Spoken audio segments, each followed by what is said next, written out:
Hello, and welcome to another episode of Ask a Paranormal Investigator. I'm Matthew Baxter. I've been a paranormal investigator for over 30 years, and I've seen a lot of interesting things along the way. Now, one of the things that I never really got into was EVP, that's electronic voice phenomenon. Now, one of the reasons I never really got into it is because, to me, if you're going to come into a situation with an open mind, then going into an empty room and talking to a ghost closes your mind. Now, there's a ghost there. You believe that there is a ghost there. And there's no other explanation for anything you experience other than must be a ghost.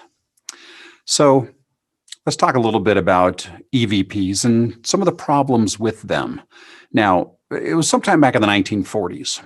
There was this photographer by the name of Attila von Zale.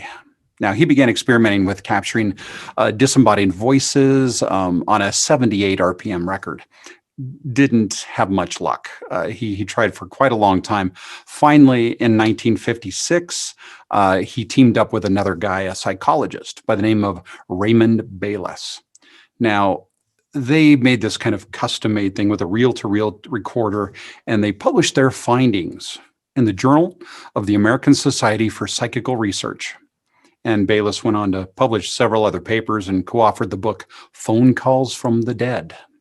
So if you want to know more about that, go look it up. Google's your friend.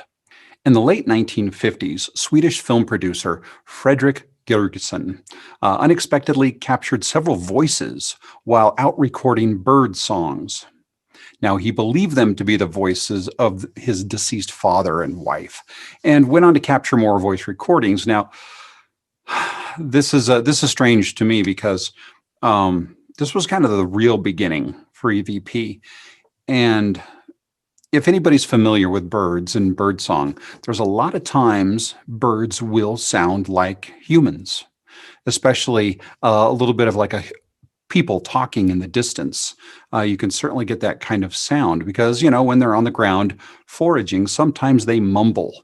Different varieties of birds will mumble and they sound human.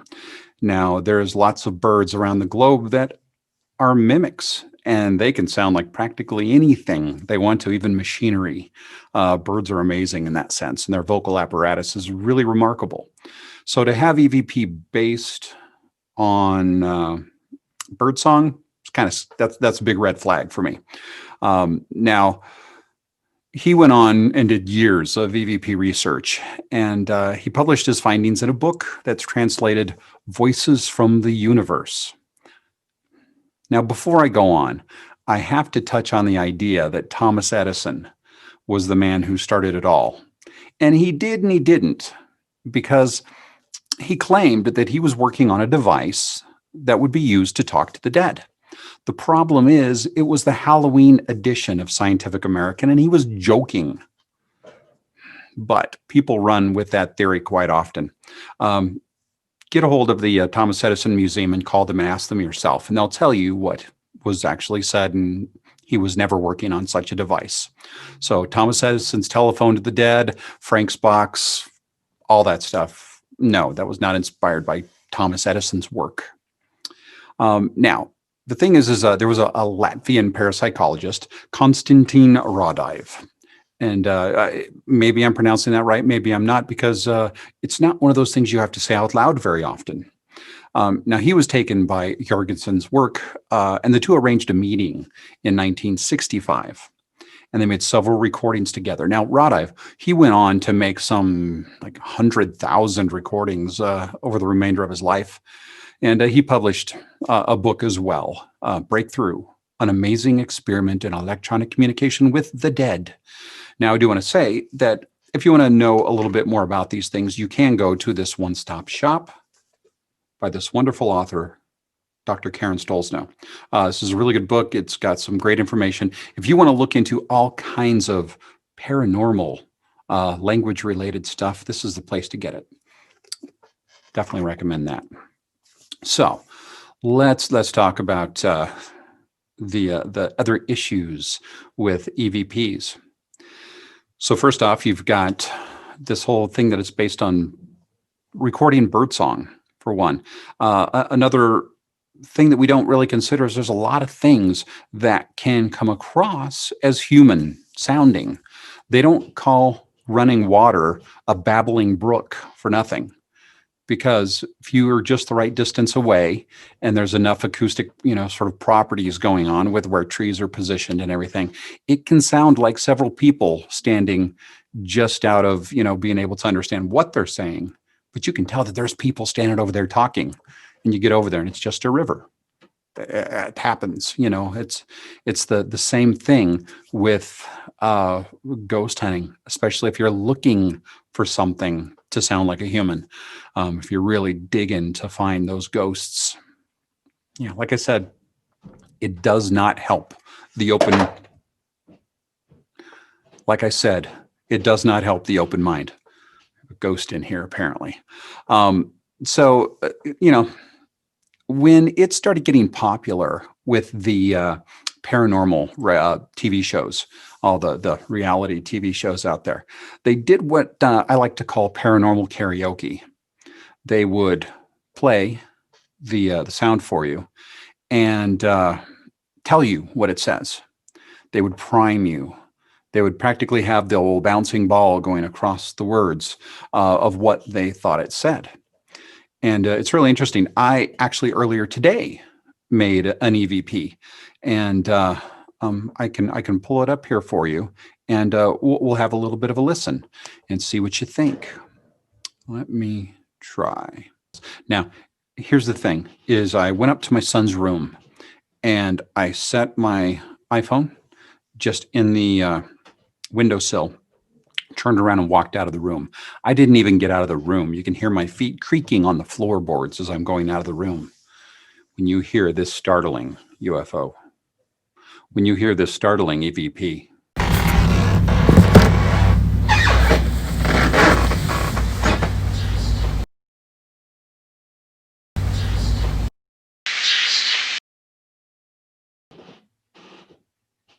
I think we should try a live EVP now.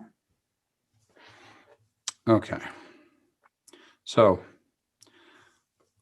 when you grab your phone and you open up voice memos, what you can do is here, I'm going to go ahead and I'm going to grab this camera right here. I just realized I'm not wearing pants. I wonder if that's a problem. Okay, so I'm going to set the phone down right there, and I'm going to record. Okay, so let's see. Let's try something along the lines of, "Are you here?" Okay, where are you? What is it like to be dead?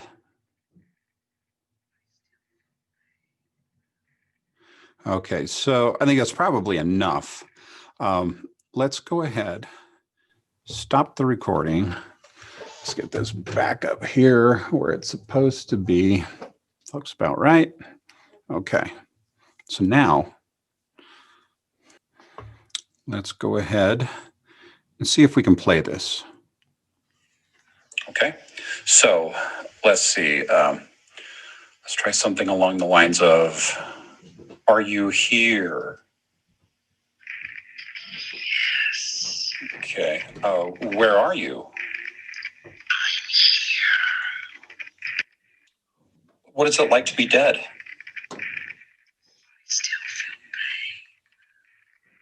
Okay, so I think that's probably...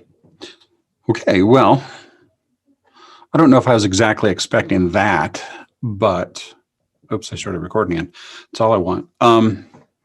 That was a kind of strange. Here's the problem with EVPs. We don't have enough information. Okay. We actually don't know what's going on when somebody's recording an EVP. Now, I was able to give you a little bit more information right here by showing you that I'm alone. I showed you that I took my phone and I set it down, and yet I got this amazing result. One of the things that I didn't show you is that, you know, when I take this again, okay, when I take this again and I move it up, I've got an earbud sitting right here that I just set the phone next to, and then right over here I can push play and play my EVP. I'm not saying that any of these other people are cheating necessarily, that they're, you know, maybe trying to fool you into thinking they have an EVP. But there is something called pious fraud.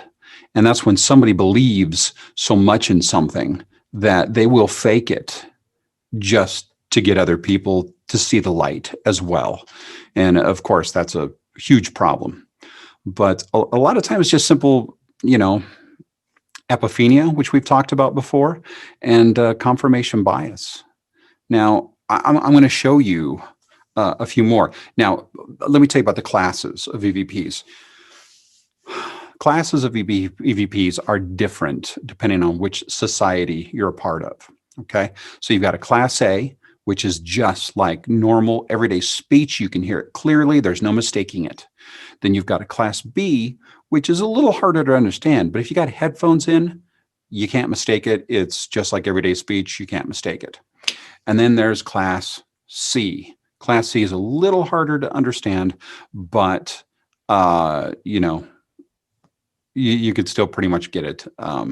There's no difference between these classes. Almost all EVPs are class A, and you know, it's all really subjective. There's no real cohesiveness to it. So remember this: when you hear a really good EVP, there's something wrong. Because think about this: how many recordings have been done since the dawn of recording? You know, when you put on your favorite song, do you hear ghosts begging you to pay attention to them throughout the song? I mean, unless it's, you know, Jimi Hendrix or, you know, John Lennon, you know, someone like that. Sure. But I'm talking about EVPs. They're not. You don't see them in movies. You don't see them in TV shows, live news. Oh my God, how horrible would that be? Saturday Night Live, how could they ever get an episode out? There would be ghosts breaking into it constantly. EVPs just aren't that convincing. Now, I am going to show you how important priming is, the whole paranormal karaoke thing, because I'm going to play you what is considered a Class A EVP. I want you to listen to it and see if you can hear what it says. Okay,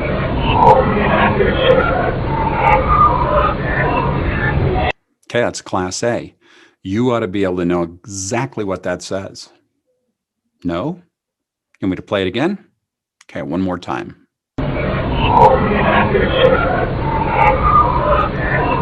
Surely that time you got it, right? Okay. It says, "Call the Undertaker.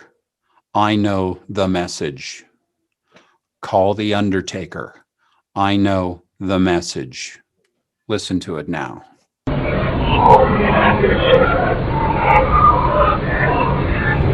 Obvious, isn't it? That's the importance of priming if you want someone to believe your EVP. So, with all that being said,